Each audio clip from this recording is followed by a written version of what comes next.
My name's Brock Carlton. I'm the CEO of the Federation of Canadian Municipalities. We at FCM talk about a lot of stuff, but generally what we say is that if you want to have a strong country, you have to have strong cities. And so city building is actually nation building. But we also say very clearly that the work that goes on in cities and the opportunities and potential that we have in our cities can never be realized if cities are left on their own and doing it on their own. So we at FCM talk a lot about intergovernmental cooperation, the three orders of government working closely together. This conversation this afternoon is a slightly different conversation. It's about municipalities and private sector partnering to achieve energy objectives at the local level. So we're going to hear from panelists from utilities, from financial partners, and from technology partners. The panelists we have sitting here, we've got Janet Fraser, the Senior Vice President, Corporate Affairs and Chief Human Resources Officer for BC Hydro. And in the middle, Karen Clarke-Whistler, Chief Environmental Officer for the TD Bank Group. And to my immediate right, Lucy Kasha, Vice President, Cities and Infrastructure Projects, Siemens Canada. So my job is to be moderator. And, you know, when you're a moderator, sometimes you're kind of a poet weaving together the themes, and other times you're a cop keeping people on time. And Michael assures me that I'm playing the cop today. So we have to be clear, we have to be done at 1:45, and we want to have enough time for good presentations and for a period of question and answers. So each speaker is going to speak for 10 minutes, and then at the end we'll have time for a good Q&A. So we're going to start with Janet Fraser speaking on behalf of BC Hydro, and then Karen will go second, and Lucy will go third. So Janet, over to you. Great, thanks very much, and thanks for having me here today. At BC Hydro, we generate, transmit, and distribute electricity to almost 4 million residential, commercial, and industrial customers, and we have almost 2 million metered accounts. We have a mandate to supply clean electricity. BC's Clean Energy Act mandates that 93% of electricity generated needs to come from renewable clean resources. In 2016, BC Hydro surpassed that requirement and achieved 98% electricity generation from renewable clean resources. Thank you. Yes, we're very proud of that, and you know, with that starting point, I mean, it gives the province, already on a very competitive and good base to go from. In addition to generating renewable electricity at our dam facilities, about 25% of our electricity supply portfolio comes from independent power producers. Our IPP partners generate power through clean sources such as wind, water, and biomass. And we also have a solar IPP as well. We know that BC Hydro plays a key role in driving BC's renewable energy future.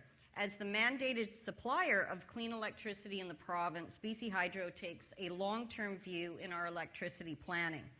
We look 20 to 30 years ahead in order to understand our load resource balance needs on an ongoing basis.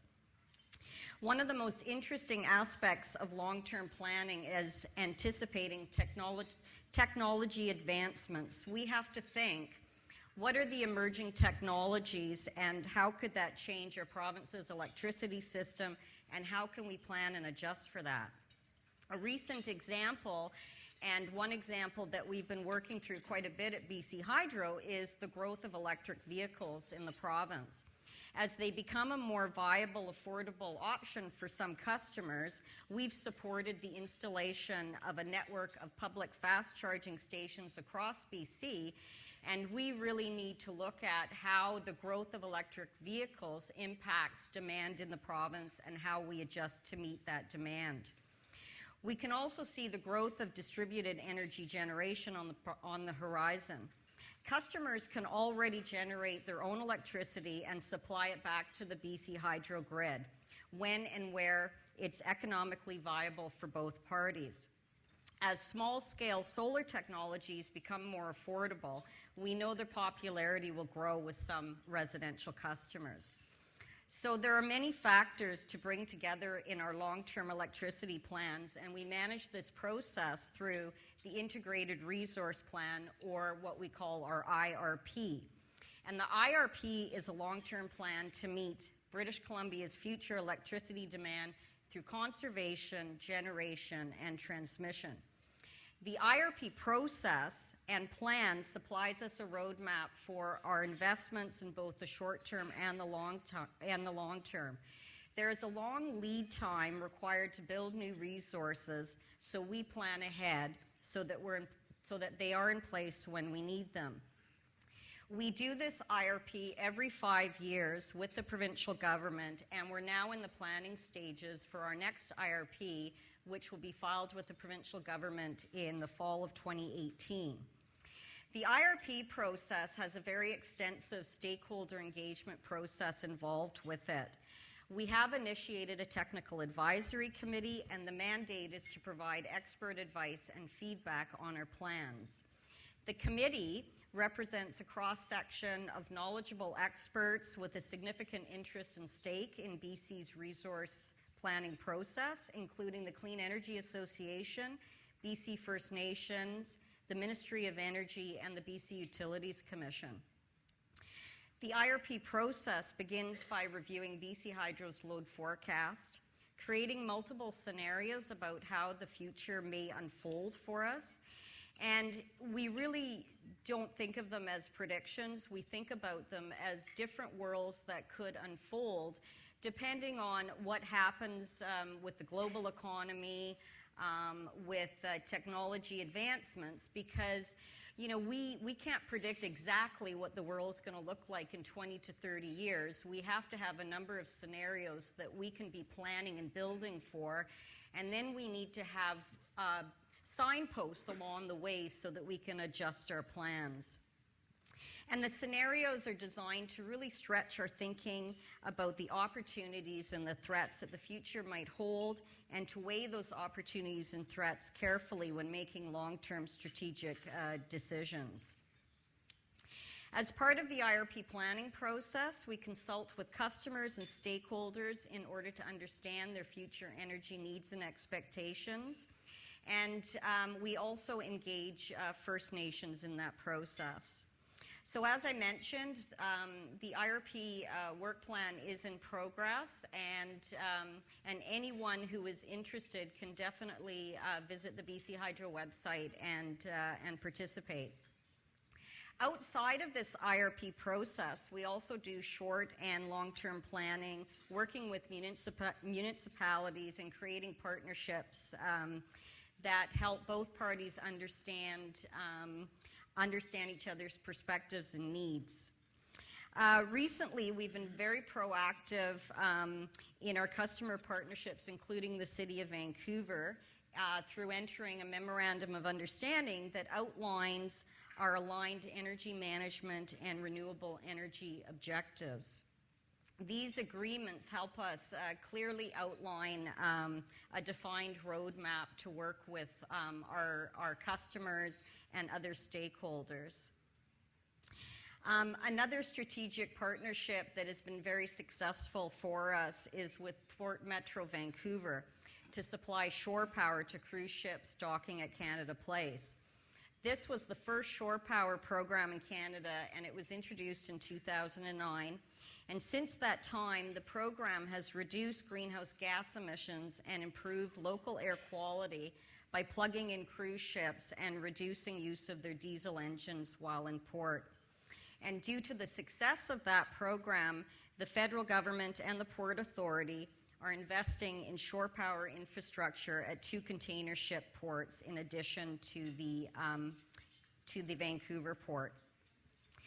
So, in closing, BC Hydro has a very active program to ensure that we collaborate with customers, stakeholders, and any other interested parties, both in our long-term plans with the IRP process and also working on shorter and medium-term plans with key groups like the City of Vancouver and other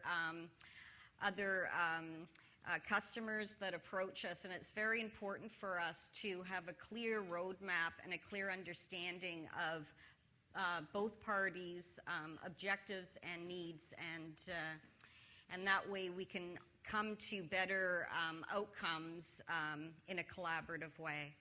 So, thank you. Great. Thanks very much, Janet. I can imagine sort of anticipating the technical advances is a hugely complex initiative, especially certainly from where we sit in our membership.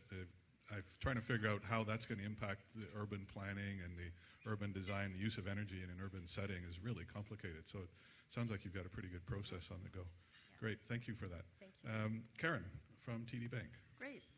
Well, thank you. It's great to be here and be in a room with so many visionary leaders. I sort of crawled off the plane yesterday and I arrived to hear about backcasting, which I thought was amazing. And for any of those who are involved in the natural step, looking forward and then figuring out backwards how to get there is just awesome. So that's what we heard from the City of Vancouver. And then after that, you know, a lesson in abstract art and city building. So I knew I was not in Kansas anymore, or let's say Toronto. So thank you. But, you know, I guess the perspective I want to provide a little bit, and I know there are a lot of people in the room who aren't from Canada, so maybe just a tiny bit on the banking sector here. We have 5 large banks in the country, and they are very conservative banks. We did not invest in the subprime mortgage fiasco, and we didn't invest because we were so conservative. And what that meant was that the Canadian banks have become among the largest banks in the world that are publicly traded now. TD is a top 10 global bank. We are the 2nd largest bank in Canada. On a good day in trading, we're the largest. We're the 8th largest bank in the U.S., and we're only present from Maine to Florida. But just to give you a sense, we're the 3rd largest bank in New York City, and for the Canadians here, that's bigger than all of TD Canada Trust. So we're in kind of an interesting position because we are a truly North American bank. And of course, right now we're dealing in a world where public policy is, shall I say diverging, or apparently diverging. I guess the other perspective I want to bring to the table is one that's a little bit more of a national view on what we see happening. Because, you know, I guess the great thing about working at a bank is, you know, I get to see what people are financing and investing in real time. And so, you know, we can have a great love-in here and we can all agree on how the world should be. I get to see how the world actually is. And, you know, that's a bit sobering when I think of what we're all here trying to accomplish, because it takes a long time to move an economy forward. And just to give a sense of Canada, you know, the 3 largest sectors of our economy: auto manufacturing, energy, and real estate. All of those are climate exposed, and 2 of those are really massively trade exposed. So when we talk about what we're talking about here, which, you know, we've heard a lot about specific projects and all of that. You know, I look at it and I say what we're really talking about at the end of the day here is we are looking at a infrastructure transformation on a massive scale to look at switching out our current fairly diversified energy base into one that is based on electrification and is based on renewables. That's more than solar energy and energy efficient homes. You are looking at changing the way we generate energy, changing distribution and storage from our current means, switching out heating energy, switching out transportation fuel. Some of these things we do not actually have large-scale solutions for right now. It's about massive advanced materials development and materials substitution. And most of all, it's really about a huge change in human behavior, because I would say that most of us, especially those who live in cities in Canada, have a pretty good life. We consider cheap electricity, water, to be basic human needs. And what I'm seeing already is, of course, Canadians want to move towards a low-carbon economy, but we're about to have an election in Ontario where probably one of the top issues is going to be the price of electricity. So we also know that kind of Canadians want to have their cake and eat it too, and I suspect that's the case. That's the case in most parts of the world. So that's daunting. But I think the good news is we do have broad societal agreement on where we want to get to. And I think what we're arguing about or having dialogue is how and how quickly. So I think for the backcasting folks, I think we know where we're trying to get to.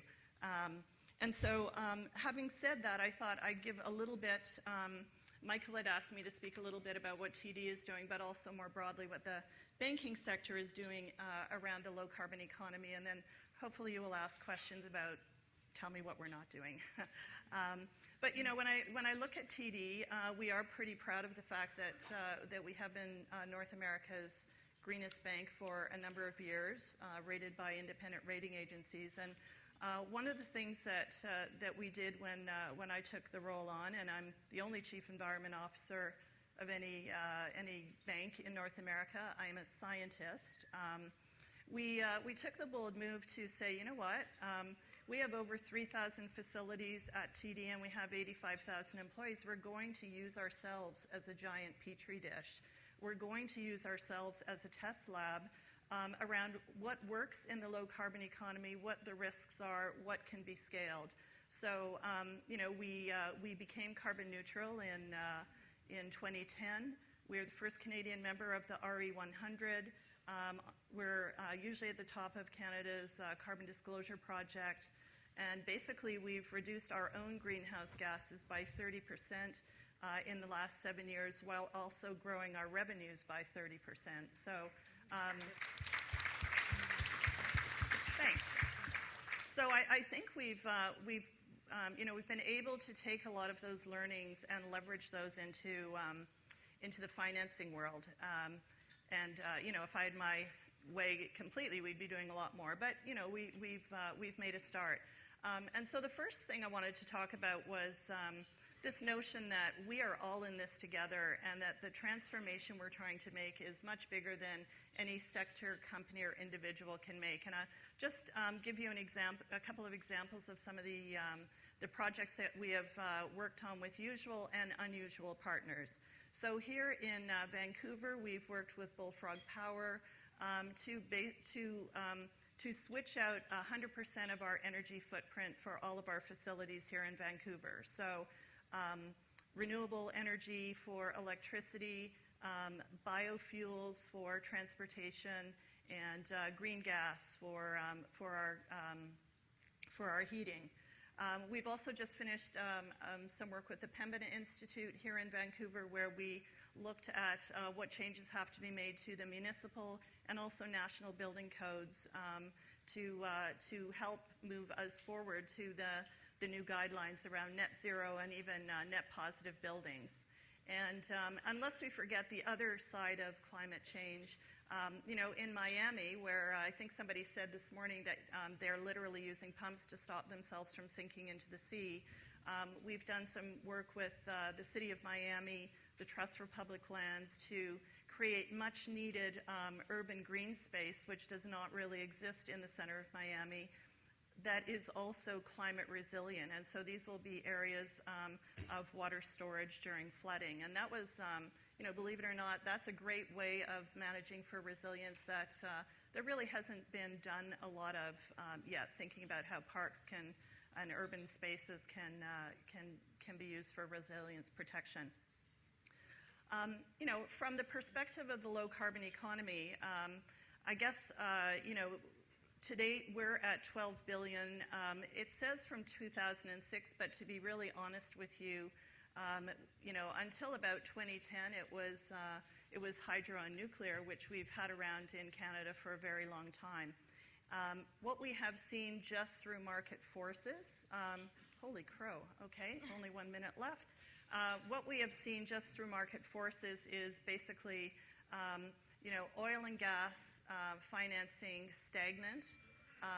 low carbon financing increasing at 20% per year. So market forces themselves are moving this ahead. Not that it shouldn't be going faster, but it's going in the right direction. And lastly, I think the opportunity that we've also had, and that you'll see more and more, is creating new capital market vehicles. So we were the first bank to issue a green bond, a $500 million green bond. This is the financial sector showing people that we have confidence in the low-carbon economy. That bond sold out in less than an hour. We'll be issuing more. It's basically got public transit, renewable energy, and 40% of it is green buildings.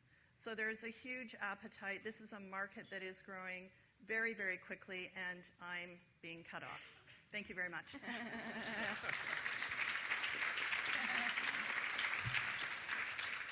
Thank you, Karen. So perhaps just an idea that maybe one of the first questions might be, so Karen, what did you not have a chance to tell us before?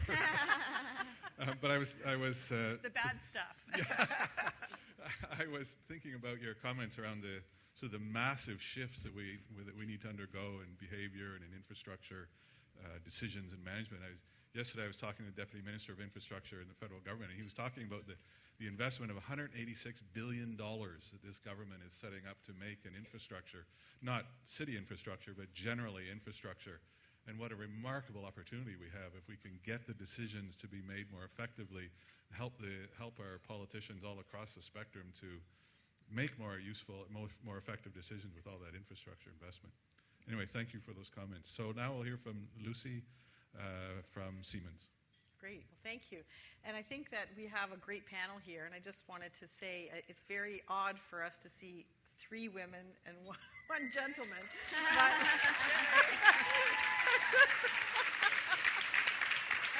so I love Vancouver. So I come from Siemens, and Siemens is a very large company. We have 330,000 people around the world. And sometimes people think of us as a box producer, technology company. So just to let you know, we have 33,000, of the 330,000 people that we have employed around the world in over 170 countries, we have 33,000 people, 10% of our employee base are working on IP, new solutions for problems that we have in multiple sectors. Including the oil and gas market, the environment, carbon reduction, cities, and many of the healthcare. We also have a healthcare division. So in terms of keeping people healthy and safe, in terms of building strong communities, and this whole topic of renewable cities, I'm just so thrilled to be here because all the work that I've done over 30 years culminates when we can actually try to move the needle so far and so large toward being a renewable city. And I mentioned to Michael when he asked me to speak here, I said, a what? The mayor's asking for a what? A renewable city. I said, wow, that's a big leap. But I said, if we put all the skills that we know and all of the technologies that can support that vision together in a room, and if we can collaborate, anything's possible. It's all about the people, and I'm just so happy to see so many people in this room because I feel like this is the coalition of the willing, and that we're the early adopters here. So thank you to everyone. I think it's really tremendous.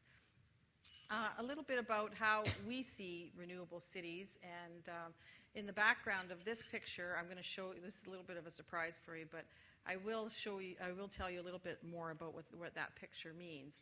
But I mentioned earlier that we've been working in technology for in over 170 countries for over 105 years here in Canada. The whole concept of moving the needle so far to a renewable city can be enabled by the Internet of Things. And I think a lot of people have heard of the Internet of Things. We're all using our iPhones for so many things. That shift is happening, and that whole shift moving towards digitalization is actually going to be a friend for us if we try to achieve, and I know we will, achieve the renewable city concept.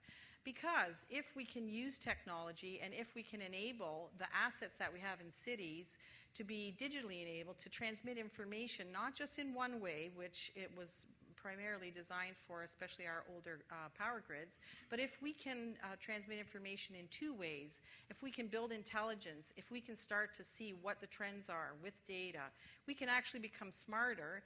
Once we're smarter, we can then predict patterns, and we can show people if they do change behavior and if they do alter some of the choices that they're making, we can actually get to a renewable city. And I feel like it is a big learning curve.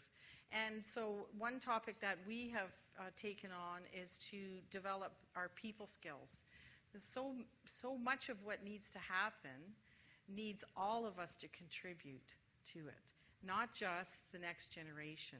And I feel this is a real topic that's overlooked, not only in cities but in governments, and trying to deploy 180 billion is a challenge, just relying on one generation of skill sets that haven't really gone through and had some practical and some bruises, which I've had during my career. So we really need to think about not only the technology, but also the people. And the people, everyone here in the room, can make this happen if we invest in our skills development as a priority. So technology is great, but we need people who know how to use that technology, not to be fearful of it, not to think that they can't implement it, and not to be afraid of what the future can bring. And I have some examples here just to tie in the Internet of Things. But we talked about in an earlier session today about blockchain and in Brooklyn, New York. So I think we have the blockchain fellow here from LO3. And he did a great job just giving an overview of how communities are starting to really get engaged with technology, and how if they see that there is a benefit for their own community, that they can enable something in a very short time. And I believe that we don't have to wait for 5 or 10 years to make some of these transitions, that the solutions and that coalition of the willing can really help us get there faster. When we think about how can we do all of this, technology is really going to be a tool. We need a strong vision, which we saw this morning from the mayor. We need leadership that believes in that vision. And then we need to use the technology to enable us to do better things and to do things in a more efficient way and a more effective way. And especially as we see that our power grid is a critical element of getting to a renewable city. And what I always say in every conversation that I have with cities or with regulators or with utilities is that we have to get the boring basics right. And a lot of politicians and people don't necessarily see the infrastructure that is behind the scenes that keeps a city going. Many people like to see shiny buses, shiny trains, and this is all great to improve mobility and to get people to work faster or more efficient. But the boring basics of our electrical grid is the key to getting to a renewable city. And without investing and modernizing in our electrical grid, then we won't be able to get to all these things that we want to do, which is to keep the grid stable, implement solar power, use wind power, and really optimize district energy and centralized systems that can benefit multiple communities. And getting the grid to talk in two directions, where it was designed to only talk in one, which is from generation out to the load, and that's it. Now we see the need for having to know where the load is, how to do your balancing and fluctuating. And imagine if the city of Vancouver was without power. We've seen it in Fort McMurray. We've seen it in Calgary. We've seen it in Toronto. We've seen it all over the world. And Superstorm Sandy, I think, gave a big push towards resiliency in 100 RC cities. And I think that's going to really help us get that awareness. But we in this room can actually take a leadership position by starting to talk about the electrical grid. And I really applaud you for your comment about this upcoming election in Ontario being about energy prices and electrical prices, because you can't leave the grid to age 50 and 60 years without modernizing it and then expecting that it's going to be ready for all of our needs, especially tying in more renewable power. So I think that the conversation here is a great conversation. It's a conversation starter. And it's just, this is a learning forum, and I really want to elevate the topic of the electrical grid, and you can see here that there are many issues facing all of the grid operators and all the utilities across the country and in North America to keep the lights on. But imagine how secure our city would be without a stable electrical grid. Imagine you can't get to work, you can't feed your kids, you can't take care of your basic needs. So we really have to start upping the conversation around the grid. And I think having that blockchain conversation also is going to be a key winner in terms of learning about how to enable and engage with communities and keeping the revenue streams going into cities so that they can invest and create the grid that's needed to support renewable cities. And this doesn't happen alone. This is very complex. These topics are really They cross all boundaries, all social classes. Everyone needs power. Everyone needs to live and have basic needs.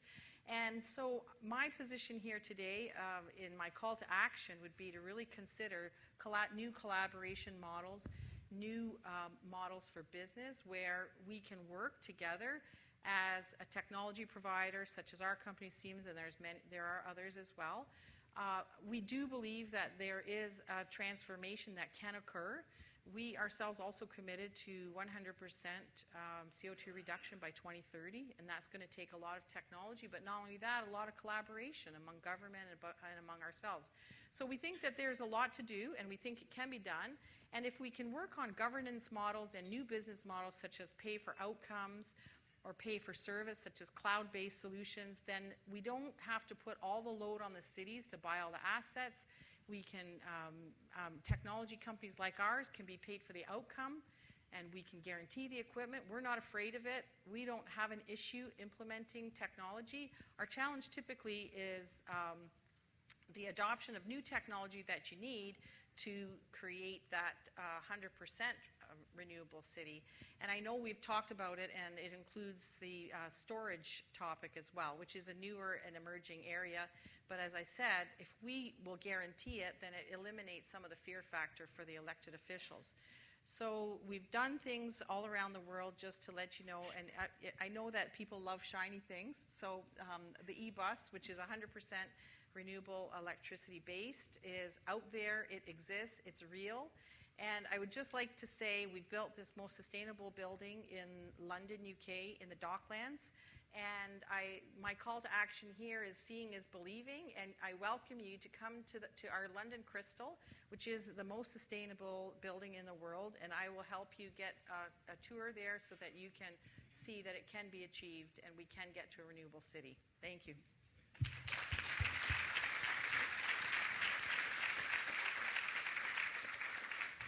Great. Thanks very much, Lucy. I just love that kind of juxtaposition of technology and people and building the skills in people regardless of gender, so that we can actually get effective decisions made around the models that we need to apply to this new way of living. So we have about 15 minutes. So we've got some roving mics. We can take some questions from the floor. I will just say that I'm a little bit challenged by the lighting, so if I can't see you, it's because I'm just blinded by the spotlights. So we've got a mic here, and where's the second? And the second mic back there. So let's do 2 questions at a time, and then we'll give the panelists a chance to offer. So we have one question here, and there's probably a second question back. Yeah, just at this table right over here. Okay, so let's start with the question here. Karen, thank you very much for your presentation. I guess I see 2 problems. One is cities need a lot of capital for infrastructure. Banks mobilize capital. We also have the issue of stranded assets. TD is helping Kinder Morgan with a $1.2 to $2.7 billion IPO. What would help capital markets work better towards allocating resources to infrastructure that actually is going to be needed for a renewable future, rather than facilitate asset development that is likely to become stranded within the next 20 years? Because it seems to be a systemic risk to our financial system as we're so exposed to the petroleum sector. Could you identify yourself? Sorry, when you ask a question, could you just identify yourself before asking the question? Kendall Christensen, I'm here from Brooklyn, New York. Question for Karen also about green bonds. DC Water, which is in Washington, D.C., a couple years ago, offered 100-year bonds and sold them out rapidly. I'm curious what terms you're offering. But for all three, I'm curious about where you think the best opportunities are for P3s in this sector. Go for it, Karen. Okay. You have to help me remember all the questions. But the first one was around the cities needing money and infrastructure build. And I guess if there was one thing that I didn't get to say in my presentation, I would have closed on, cities. Banks lend money to cities. Municipalities are some of our biggest clients. Cities are creditworthy. Maybe there are a couple of exceptions in the U.S., but to my knowledge, cities in Canada are highly creditworthy and do not have trouble getting financing. And if there was one lesson I would take away from here, I've sat here for a day.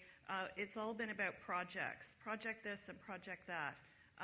What we're really talking about is a massive infrastructure transformation, and I think it would be good for us. I think it's at a stage of maturity enough, this movement towards low carbon, that it would be beneficial for cities to start showing their power, wrapping these projects into infrastructure bundles, where we have an opportunity potentially with an infrastructure bank coming in, and stop talking about projects and start more talking about infrastructure transformation. I think that will also help scale everything up because, I'm pretty sure although cities can borrow money, anybody I know who works at a city feels cities are cash strapped and you're always having to make the business case. Well, it's easier to make the business case if you can scale things up. So I do think the time is ripe for bundling, and I would really advise that cities think about that. I mean, Vancouver's got a great opportunity. In terms of enabling the low carbon economy while financing pipelines, I'm shocked to hear that question. But you know what? I think you actually gave the answer. We're at a moment in time here. We're at a moment in time when, by anybody's prediction, we are going to be globally reliant on oil for 40 to 50 years. And, in my view, and it's also our biggest sector, and, one of the things that I also am concerned about, or at least we have to consider, is we're a trading country. And if we're going to have massive switch out of our key trading sectors, what are those going to be? So, from my perspective right now, we should be setting the bar on the best environmental and social standards for our oil. We should be recognizing if we were sitting here in the future 40 years from now, we would not be having that conversation. And so for me, the smart money says do a great job on that, take that money and put it into building for the future. So that's where I can sleep at night. And like I said, I think we have about one more generation where we have this resource, and we should take all the benefit of it that we can, because it won't be here in 40 years. The demand won't be here. And comments on P3s? P3s, green kind of the bonds. I think P3s are a great place for green bonds. I think they totally go together. And in the spirit of, nobody can do this on their own, from my perspective, there's no better business model than a P3. You're managing the risk. You're very outcome focused. You're going to be credit worthy.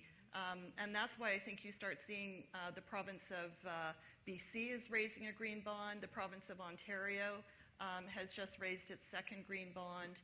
Municipalities, I'm sure there are municipalities that are raising green bonds, and I think it's an excellent vehicle for these massive infrastructure builds that we're all trying to work on. Any comments from Lucy or Janet before we go on? No? Okay. So we've got a question right here, and there's a second question back there. So let's start here. Tracy Cassavant, Lighthouse Sustainable Building Center. Question for Lucy. Aside from electrical infrastructure and transportation infrastructure, which I think gets a lot of attention, Where do you see other changes in municipal infrastructure, water, wastewater, solid waste, as we move towards renewable cities? Well, I'm sure that not very many people know, or they may know, but typically the city's operating budget, in terms of OPEX, the highest OPEX expense is from the water plants. And it's hard to move water. Water's heavy, and you have to pump it long distances. So typically, when you have a water plant, there are so many areas to optimize. But again, it's not a shiny bauble or a shiny bus driving down the road, so nobody really thinks about it, and people don't like to talk about it. But the biggest energy conservation and move to renewables in terms of eliminating carbon is to modernize the pumping systems and to save energy on that. So that's one thing.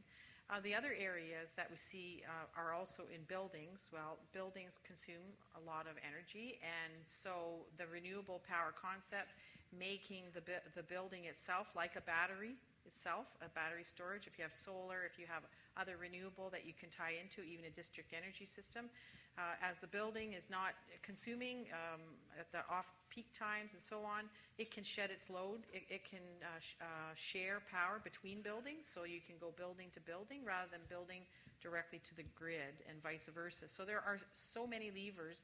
We have a modeling tool that we developed with MIT, with the London School of Economics, with the University of Berlin, and with the University of Toronto, called our City Performance Tool. We've identified 70 levers, 70, to help cities reduce their carbon footprint and also conserve OPEX and allow that saved OPEX to be deployed into modernizing some of the infrastructure. Thank you very much. My name is Ramona Materi. The question I have is for Lucy and Janet together in a certain sense. It a little bit shows my naivete. I'm here. It's a global learning forum. Janet, when I look at all the I'm from Vancouver, I look at all the traffic and I think, gosh, is there enough electricity if everybody was plugged in? Mm-hmm. Then I look at you, Lucy, and I think, well, maybe if we had all automated cars and kind of a ride share changing people's behavior, maybe we wouldn't need so many cars anyways, and BC Hydro would be quite able, or electrical utilities in other cities can manage the load that electrical cars might create. Again, it may be a somewhat naive question, but I'd just like your comments. Sure. I'll go first. The saturation of electric vehicles in the province is something that, BC Hydro, we need to look at very carefully, because there is an impact on the distribution grid, first of all. And, for example, this past winter, when it was so cold, there was a couple of times where we actually exceeded our record peak demand. And that's of concern for us for what that means to the system. And so, for example, electric vehicles, let's say, for example, a person with an electric vehicle goes home, they're going to drive to work, and then they're going to come home. And if everybody with electric vehicles, plugs in their electric vehicle all at the same time around dinner time, which is our peak load, that can be a problem for BC Hydro. And so, in the integrated resource planning process, we need to look at what is the future going to hold in terms of the growth of electric vehicles and just electrification in general, and then what are the things that we can do other than just building new generation or building new transmission or distribution to manage that. And some of the things we're already doing is we're already doing a number of demand response pilots to control basically how people are using their electricity, and then also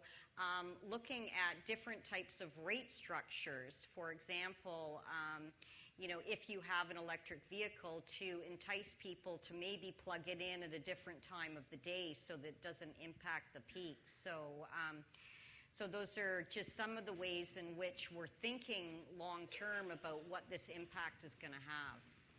So our timekeeper is giving us the over signal. So I just want to, on that last question, is there any last comment Yes, from? I have a really important point, and that's really important planning, but also what we're seeing is that we have to start moving towards MicroTransit solutions, which are the last mile.